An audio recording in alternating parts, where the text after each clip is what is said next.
ಆದ್ರೂ ಗೌತಮ್ ಬುದ್ಧನ ಮಾತಿಗೆ ಆಯ್ತು ಅಂತ ಹೇಳಿ ಹೊರಟ 10 ಅಪರಿಚಿತ ವ್ಯಕ್ತಿಗಳ ಜೊತೆ ಮಾತಾಡೋದಕ್ಕೆ ಶುರುಳಿ ಅವನಿಗೆ ತುಂಬಾ ಸಂಕೋಚ ಆಯ್ತು. ಕೆಲವು ಜನಗಳಂತೂ ಅವನಿಗೆ ಬೈದು ಓಡಿಸ್ತಿದ್ರು.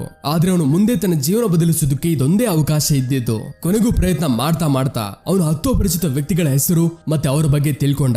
ಸಂಜೆ ಯಾವಾಗ ಗೌತಮ್ ಬುದ್ಧರ ಹತ್ರ ಬಂದು ತಲುಪದ್ನೋ ಆಗ ಸಂತೋಷದಿಂದ ಅವನು ಗೌತಮ್ ಬುದ್ಧರಿಗೆ ಹೇಳ್ದ ಇವತ್ತಿನ ಕೆಲಸ ಅವನು ತುಂಬಾ ಚೆನ್ನಾಗಿ ಮಾಡಿರೋದು ಮತ್ತೆ ಕೆಲವು ಜನ ಅವನು ಸ್ನೇಹಿತರಾಗಿರೋದನ್ನು ಹೇಳ್ದ.